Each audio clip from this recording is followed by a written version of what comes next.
you're playing these big arenas all around the country. You're bringing out a crowd where I think a lot of that crowd, it might be the first stand-up show they've ever seen live. Do you remember the first stand-up show you ever saw live? Yeah, I saw Jim Brewer at Zany's in Nashville. The way Zany's was set up then, you would have to come off the stage and kind of go through the crowd. And so I remember just watching it, and it was just so funny. And then he came up to the crowd, I think, and gave him a high five, and it was just like, I don't know, I loved the whole night. Like even him, the host that went up first, all of it, you were just like, you just saw it all, and you're like, I felt like I want to be up there. How old were you at that time? I was graduating high school, so I mean, I had to be 19 or something like that. Yeah, 18. Would have known him from Saturday Night Live, I assume. Yeah, he was on Saturday Night Live, I think, at the time. So yeah, you knew him back from then and all that. And so then you're watching that. Like, was it a real thing of I'd like to do that professionally, or just like, oh, that seems fun? Like, was it a simultaneous click, or were you there because already in your head you thought, let me research this? Yeah, I mean, I think I already wanted to do it. I don't know if I was like falling in love with it, almost. And it was like the beginning stages where you were like, I just want to go. I don't know if I completely like had the plan to do it. I was just like, man, I'm really attracted to this kind of thing, and I love it. I used to always think, like, you know, the MC, I'm like, oh, that guy's probably doing so good. You're like, I mean, that guy might have been paid $20 for that night. Yeah, that's what you eventually find out. But at the time, you're like, everyone on the show is just like kind of famous to you. And so I just was excited about it and loved it. It was already something I wanted to do. And so it was just like reinforcing all of it. You grew up in a performing household. Your dad started off as a clown, then worked as a full-time magician. Did that put performance on your radar as a possible career path? Yeah. I mean, I used to do shows with him, and so I would do it. You know, it's like I always think back, like I don't know if there was ever, like I liked performing, but I think I just did it. You know, I think you kind of need someone to nudge you to try to tell you to go do it, or I did. But yeah, being around it and doing shows with him and getting people to laugh and all that. Yeah, I think it was, I mean, absolutely. I mean, I see it now more, that how much that played a factor into what I ended up doing. But magic, I would see how much work goes into magic, where it's how much you got to practice the tricks and how much you got to do all this stuff. So I think seeing that, and my dad would do comedy in his magic, so I was like, I would just kind of take the part that he's making people laugh and be like, well, that's what I love. That impetus then, you say you needed a nudge. For you, where did the nudge come from? I remember when I worked at just not like, trying college and it doesn't work, and going just different jobs and whatever. And, you just could tell there was like nothing, I'm just doing kind of whatever. All great jobs, but all like, you're just a young kid that doesn't know where he wants to go do. And then I remember I would listen to Bob and Tom radio, and they were out of Indianapolis. They would have a bunch of comedians on all the time. And so I would hear them a lot and just I was just like, loved it. Because I was when I was reading water meters. And so I would do it in the morning, and I would listen to them, and I just fell in love with it. And then I had a buddy that wanted to go to do improv in Chicago at Second City. And then we had another friend that was like, well, y'all should go do it. And it was like him kind of just like putting it together. It's almost like you want to do it, but you're so scared of trying it that you don't want to say it out loud. And then just someone else that's like, well, y'all go do that. And so then we moved to Chicago, and we both took some classes at Second City, and then I just kind of went into stand-up, and then he did a year of Second City. Tell me about those classes, because I think there's so many different paths to comedy success that it's not, I mean, if you want to be a doctor, you go to med school. If you want to be a comedian, maybe you take a class, maybe you don't. Do you feel like those were helpful for you? Absolutely. I mean, Second City was very quick, but then I took a comedy college, Jim Roth, and he still teaches classes. He does it in Chicago and Milwaukee. And so I was in Chicago and I did it, and I think it mattered so much. A lot of comics will say don't take a class, but they're teaching the basics of joke telling and stuff like that. But the biggest part is you're around people that are nervous and trying for the first time also. And going straight to an open mic can sometimes be overwhelming. I mean, you're with a bunch of comics that might have been doing it for a long time, and it's all very intimidating, and you're scared, and you just got to get up in front of them. So this is a controlled environment where it's a little more encouraging. You do have to go to open mics, and you're gonna bomb, and it's gonna be brutal. You're gonna go through all that, but it's nice to kind of start in a safe way to get you like kind of hooked. And then when you go through the hard times, you're already obsessed with it. So you're like, I don't care, I'm gonna just keep going.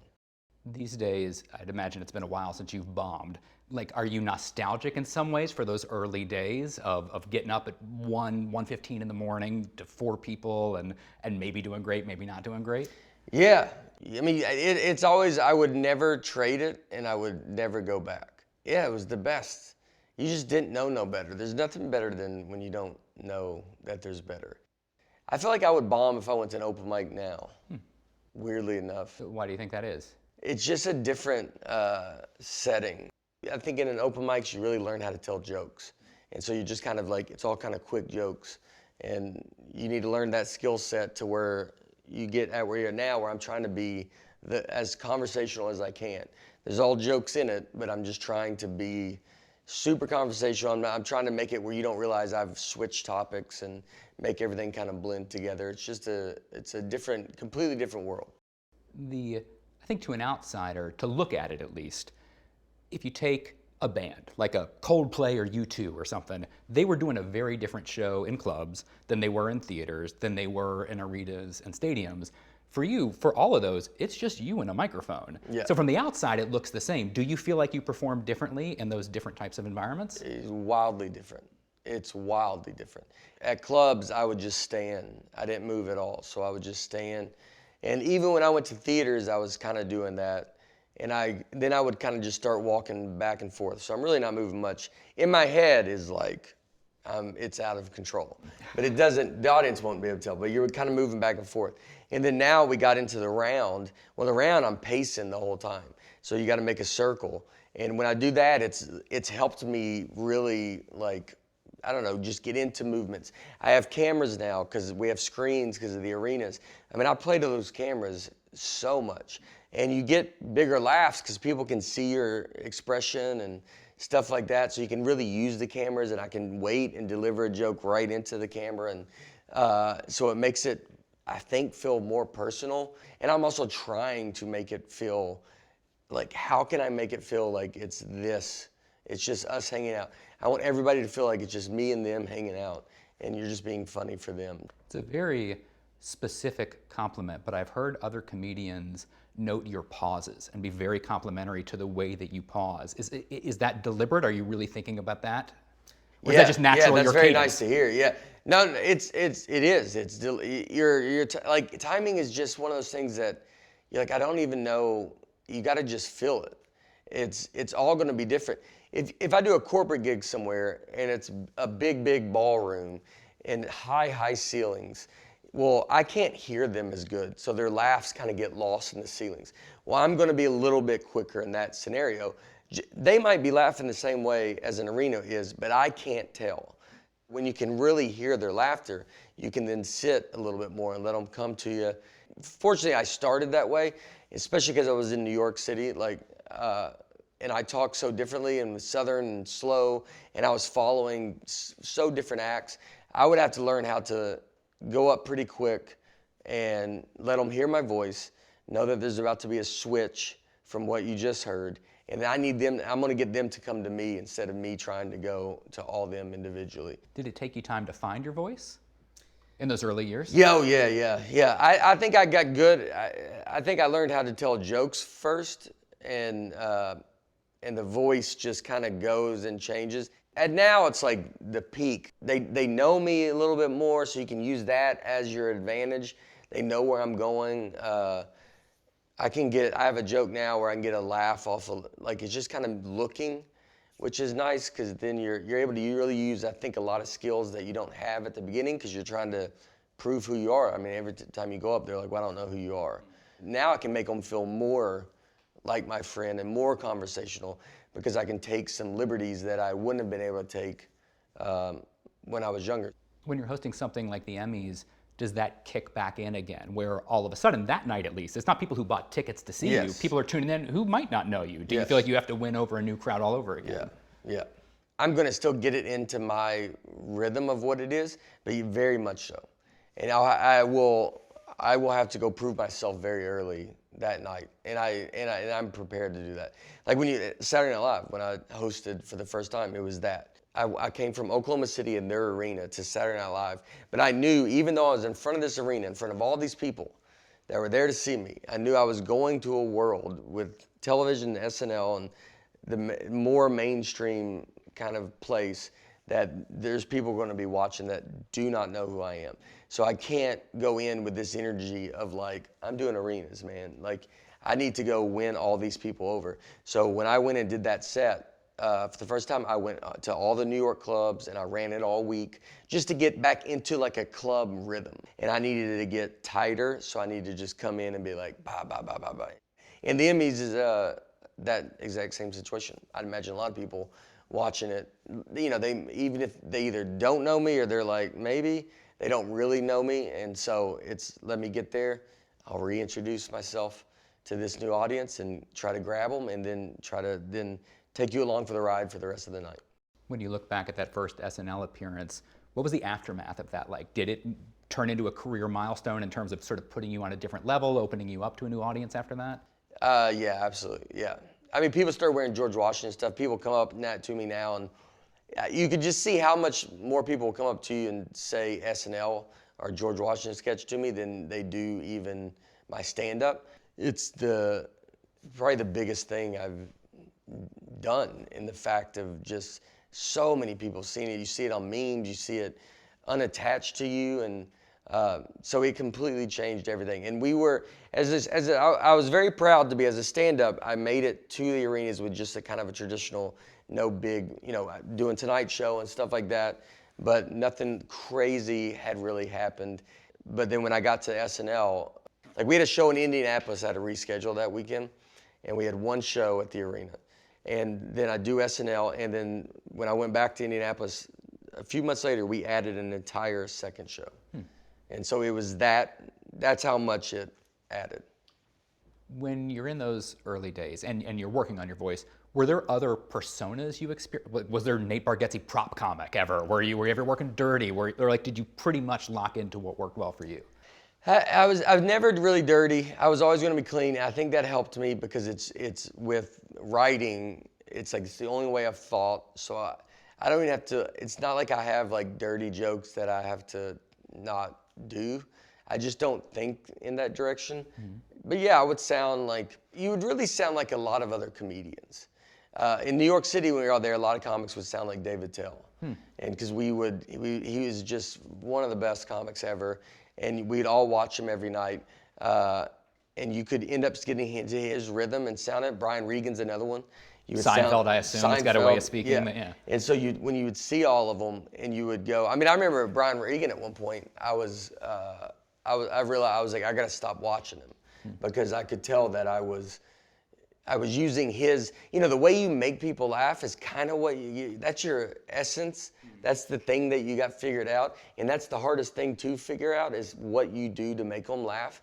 And so it's the easiest to be influenced by when you're young, because you're like, you see them, and you know, a lot of comics have it, and then you kind of start doing it, and you just have to be aware, like, and it's okay. When young comics, it's like, you're gonna sound like a bunch of other comics. Do that. You go do it, be aware of it, and then just slowly start finding your own, and then you won't have to worry about it. And when we're talking about that's not stealing a joke. It's more of like a persona or a delivery style you're talking about. Yeah, right? yeah. I mean, it's honestly could be worse, because it's like, I mean, that's everything. That's the thing that you're got to go on stage for years to figure out. How do you tell the joke? How do you do it? It's like, it's a way that I don't even know if I could tell you what it is or what you do, or why do they listen to you? Why do people come? You know, even when people say, why do they, you know, they're like, I don't know why I laugh at his stuff.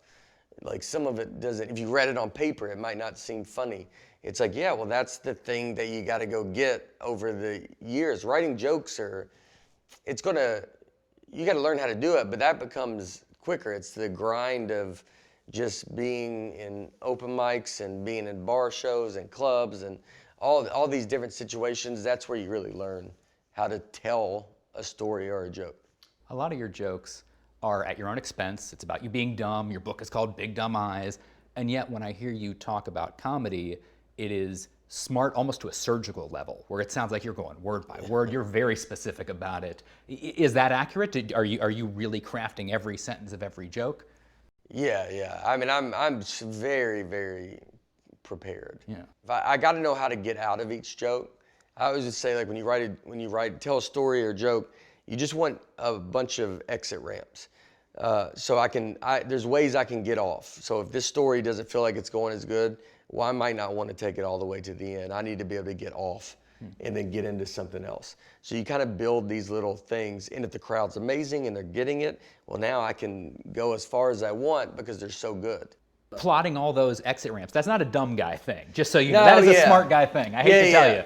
I mean, I'm dumb in like, I don't know, the way we're all dumb and the way we all do dumb stuff, and your brain doesn't work the same way. And I mean, I love it. Like, even as we build Nate Land, the company, I can see where we're going, and I know what to do when not to veer. And I think that's what I've learned was because this took, I've been doing comedy for 21 years. So I kind of went through the whole system, and I've just kind of done everything. It's all through experience. That's why I like doing all this stuff, is hosting the Emmys or Saturday Night Live or do a movie or whatever it is, because I want to build this world where the next generation of entertainers that come up, I want to be able to stand there and go like, hey, I did this. And so you can really help them and show them what to do. And it's not like, a lot of times we have to listen to people that have not done what we're doing. You get told no by a lot of people that have never done stand-up. So I would always now think, well, I want to go do it. And then when the next generation comes up and they're like, I got to host a game show, or I got to host the Emmys or something, or whatever there is. And they're like, I'm nervous. I'm like, hey, I did it. I was nervous too. Sure. And it's okay to be nervous. And you felt this and you felt that. And just be there for them so they can come when they go do a small show and wherever in South Dakota in front of a parrot. I've done that. Like when they go, this show was terrible. You're like, yeah, I did that too. Remember? And it was awful. And I thought that's only where I was going to be. But it just keeps going. And you just keep going. And that's the best. That concern for a younger generation of comics, that sounds like something that someone in their 70s would be thinking about. Rarely is someone sort of at the height of their career already thinking about who's coming up beneath them. It seems like a lot of what you've been doing now, you're doing showcases where it's a bunch of unknown comics, but sort of under your umbrella, who you're elevating through people who might know you already. Where's that come from, that idea to not just stay on your own stuff, there's plenty going on for you, to think about other people as well and help them come up? I just don't think people looked out for you, like, coming up. It's not that people would take you on the road or they would do all this stuff, but like, everybody's got their own careers, and it was, like, when you came up, it just felt like no one was getting out of the way. So, like, there wasn't a graduation. I think before me, it was, you had Seinfeld and them, they went to sitcoms, or Ray Romano went to sitcom. There was a world where they would come up and then they would get big and then they would move on to the next thing. And then the next wave would come into the comedy clubs. So when I was coming up, trying to get in all these comedy clubs in New York, and then there was a lot of comics that they would just stay doing those clubs. And you're like, well, I can't even get into that club to go learn what it's like to be in that club because no one's getting out of the way. So then the alt scene in stand-up, which was like, they had comedy clubs in New York, and then when they started going to like a lot of bar shows or this other kind of world, I think it was a lot of that. It was comics that can't, they just got stuck. And so then the alt was like, all right, well, I guess I got to go figure out another way to kind of keep moving forward. And I think about that a lot. A lot of times I think you're coming up in your career and you're just looking for guidance and help, and you want someone you can talk to that's been through all this stuff and done all this stuff. And I think that was kind of hard to find. I want to be that for people. I don't know where that comes from. Like, I mean, even on the showcase, we have a lot of comics that have been doing it for a long time. So that's great, because I can use those comics to my advantage, because they're very seasoned and experienced. And maybe you don't know who they are. Well, let me show you who they are. Every show we ask how many people are new to stand-up comedy in these arenas. And it's a lot of people clap that have never been to a stand-up comedy show. stand-up comedy as an art form is still pretty new as where it's at now. You know, you had Carlin. I mean, Carlin was alive when I was started. I mean, Seinfeld, like these guys there were no comedy clubs. They were just doing rooms, and then it became comedy clubs and the comedy boom. When Seinfeld started, they weren't going to theaters, and Yakov Smirnoff, I remember Seinfeld told me he opened for him in a theater, and there was like 3,000 people, and this is 70s, maybe early 80s or something, and it's like Seinfeld was like, I've never even seen that many people come for a stand-up comedy show, but that's how big Yakov was. Yakov is someone that we've actually done stuff with. Now that we go to these shows, people are being reintroduced into it. Historically, at least, people have not moved to Nashville to make it in comedy. They come to make it in country music. Yeah. You go to Chicago, you go to New York, you go to LA, you were getting some attention. Why move back?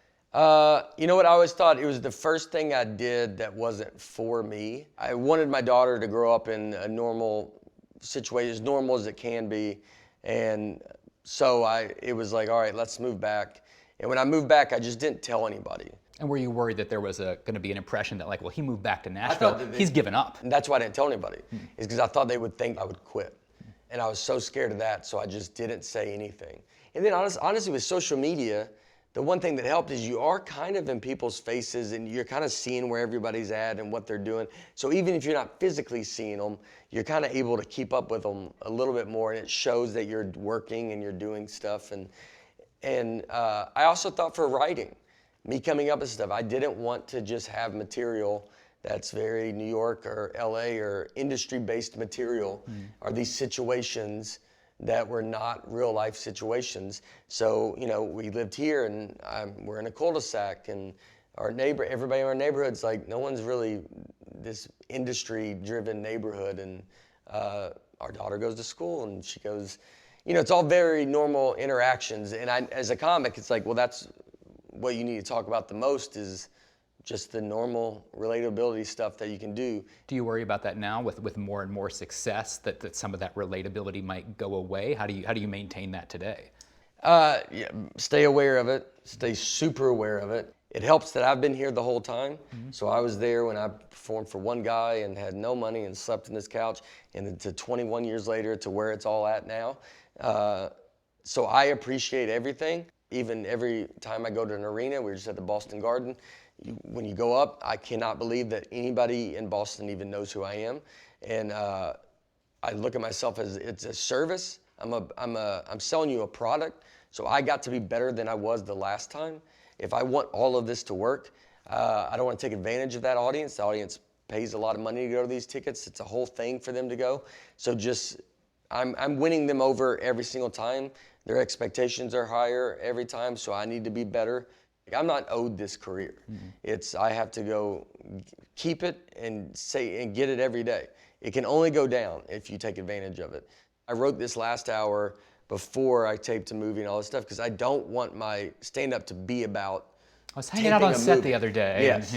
And so I just kind of go, all right, I'm going to go build it, because I bet when I get on this tour, the level of notoriety I'm going to have is going to just get more and more and more.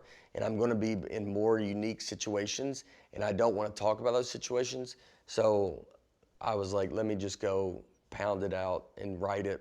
The decision to be clean, there's a way of looking at that it's a very strategic decision. I mean, it lets you perform uncensored on late night TV and do all those spots. You can attract a larger audience, people who might be not served at a traditional comedy club. But it seems like for you, it's more than that. It's more of like a belief, like you feel like that's important, that it's not just I want to sell as many tickets as possible. What is it where you feel like that's the way that you prefer to work? Well, when I started, it was going to be a non-starter. It's like, not that I was perfect. You know, I was coming up in New York clubs, and you definitely could have veered in other directions. I mean, every comic I was around, I was on a lot of uncensored comedy shows. So the whole point of the show was that it was like, these guys are going to say whatever they want. I could never do it in front of my parents. I would have been mortified to have my parents there, and I never wanted them to be embarrassed to go watch my son. I don't want to betray that trust, that they can know that you can have your kid watch my stand-up on Netflix, and you don't, like, if you see them have it on, you don't have to be like, whoa, what's going on? And then, but now, yeah, I can see that how it's panned out. But, you know, that was frustrating parts because it was like I never got to do Letterman. And I thought I would get to do all these, you know, late night. I was like, well, I'm perfect. Last Comic Standing. When they did that, I thought, I mean, I'm clean. I'm built for this. A lot of times I think during that era, it was like kind of when people coming up, it was edgy was cooler than not cursing or all this kind of stuff. So you just I kind of just stayed my ground. And yeah, there was points in your careers where you would see people, maybe they got political or they got more topical or they got more opinionated and all this kind of stuff. And you would have the temptations to see them, because I mean, comics would just, you'd be at some level and a comic would just poof, just fly right by you. You could see a little temptation to go, well, maybe, I mean, could I do a And you version felt that? of that? Oh, yeah. Oh, absolutely. You know, it was probably when I was in LA, when I first moved back here, and I was just going out at all the clubs, and you would see people just, I don't know, just give their opinions on a lot more stuff. Fortunately, I felt, you know, I shouldn't do that, and I got to just trust myself, and, you know, I feel like I'm doing what I'm supposed to. I feel you know, you feel like you're being asked to do this and the career that I have, and so you just got to trust that your path is going to be the path, and just stick with it. When you say asked to do this, do you mean in like sort of a religious calling? Yeah, kind of a way? yeah. You feel, you know, I feel it's beyond me. I mean, I don't ever like to, you know, like tell anybody, you know, do whatever. But I feel very much, you know, called, and I mean, this stuff, it just happens. You feel, it's crazy.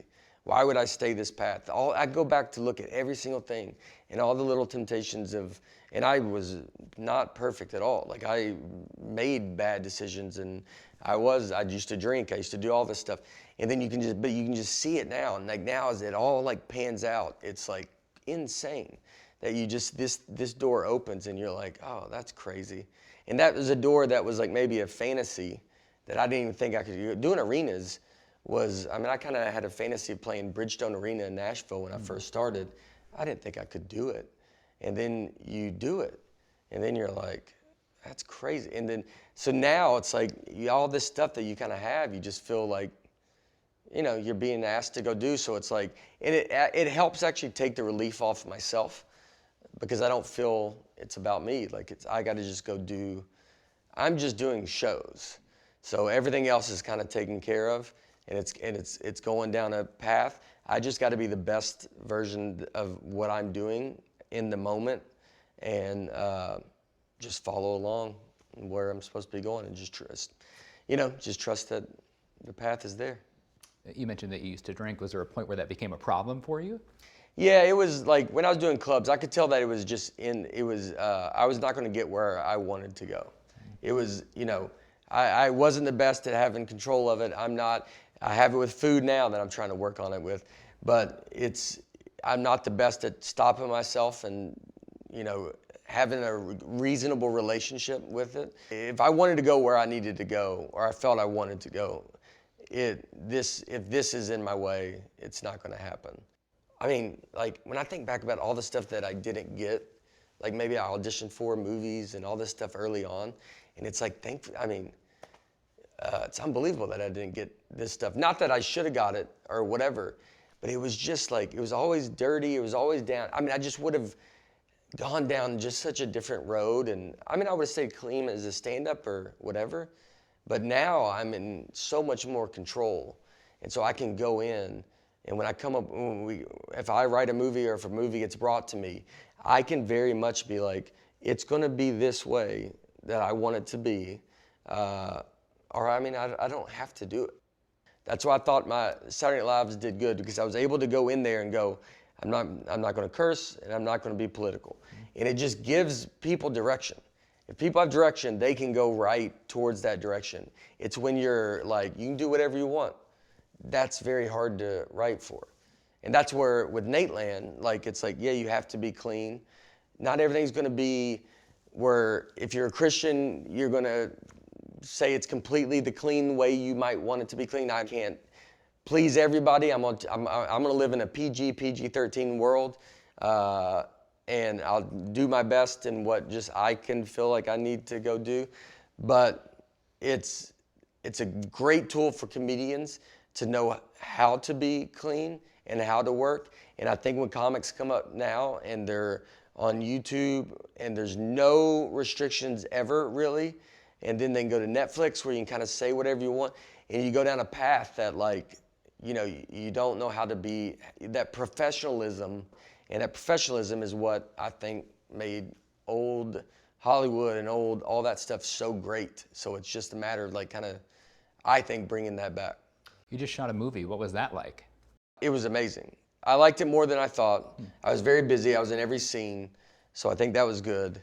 It was good because downtime would have been difficult. I think downtime I would have trouble with. That's what I always heard with acting is like, because there is a lot more downtime than you think, but you know, being a writer and a producer on it and starring in it, I liked being busy. I liked having stuff to do.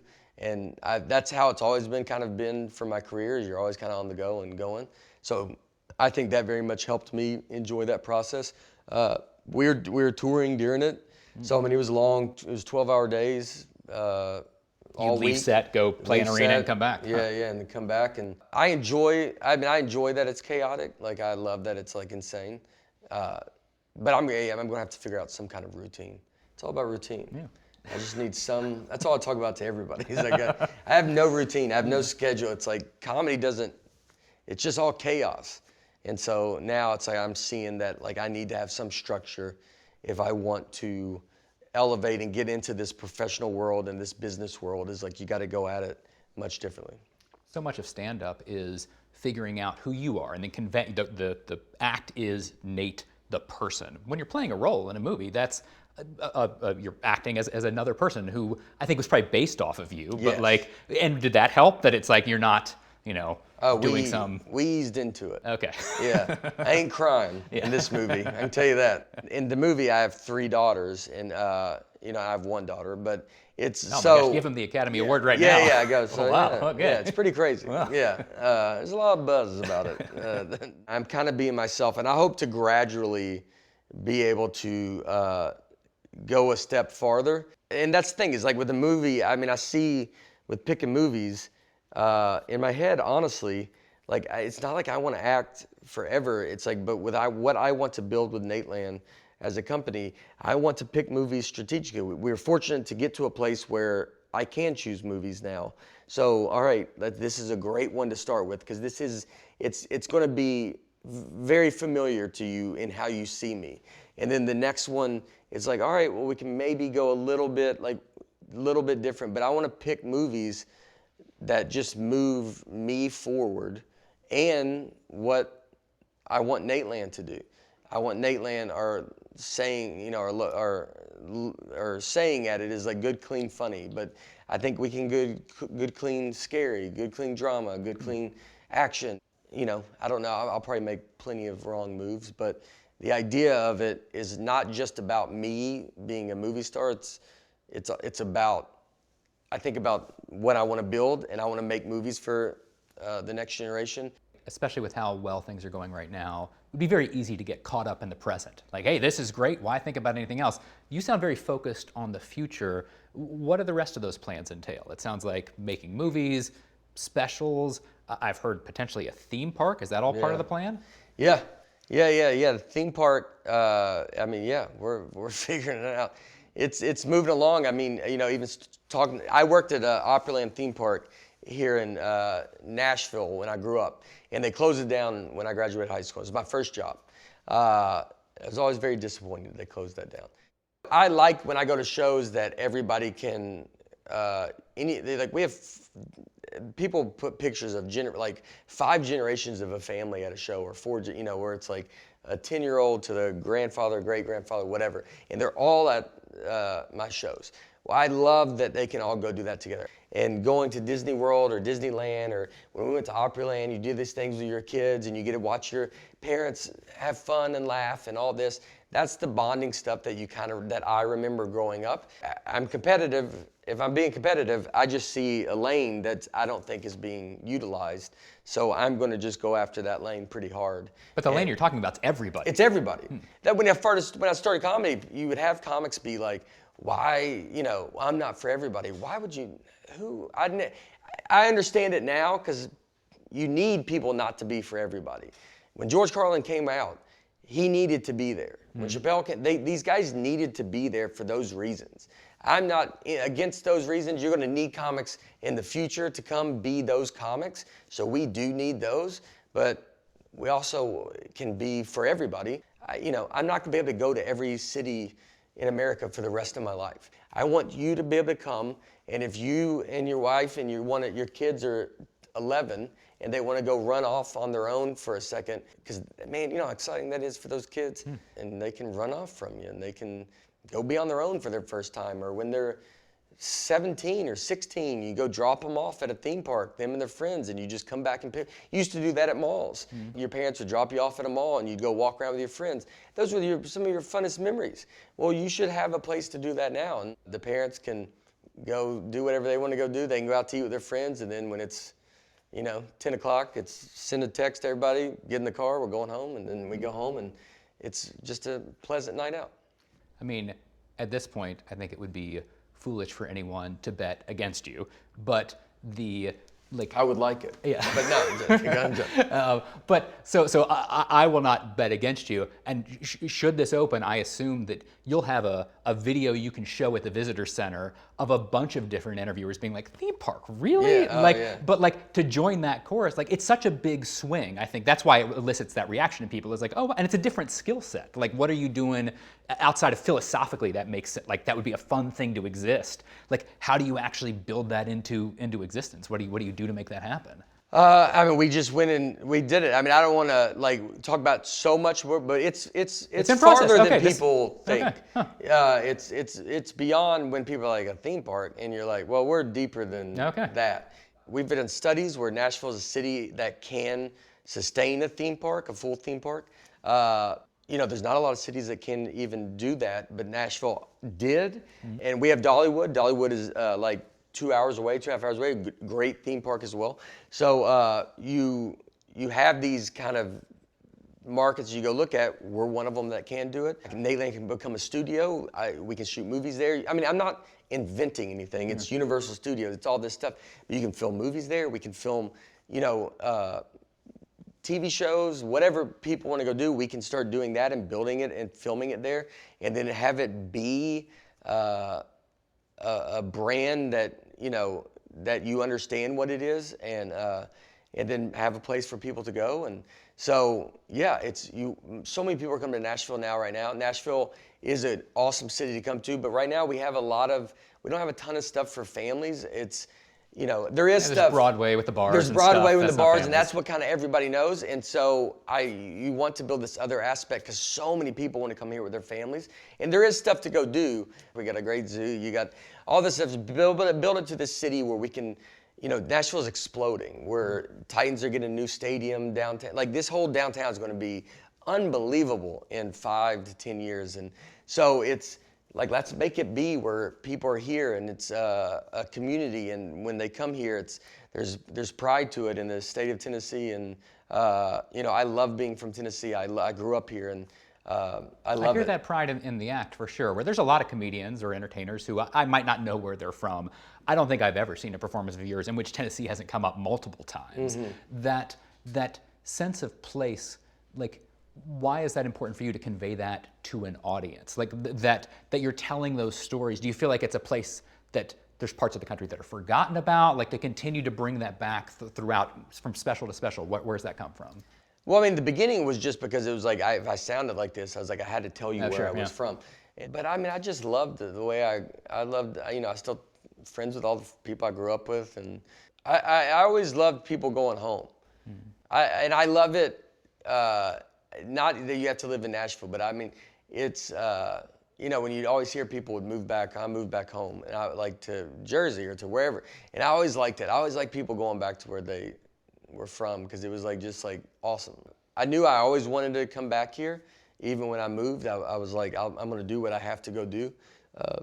I didn't have the plans and the ideas. I don't think they were given to me then, but as every door is opened and you see more and more now, and it's kind of just laid out where it's I'm in a great spot to kind of have these aspirations and want to go try to do this stuff.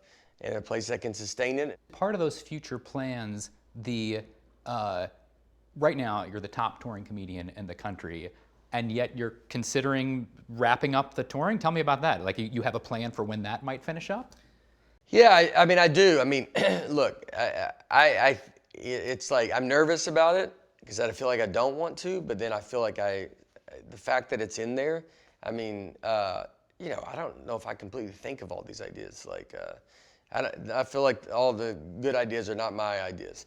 And so I just feel what I'm being asked to do. And again, it's like getting out of the way. I need to do this tour, then I need to go do movies, and I need to build that world up and learn how to do all of that stuff.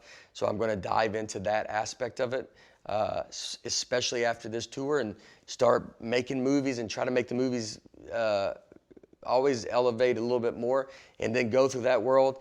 I can see myself making movies for like another 15 years, and then if I'm allowed to, I mean, it might this all could fall apart. So I'm open to that.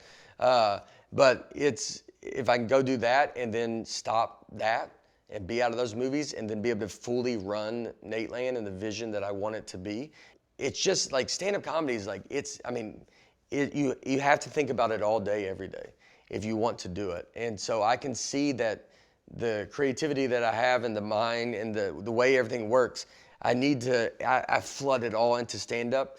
And I'm going to need to use that in so many other realms. I need to use that energy and that stuff for something else.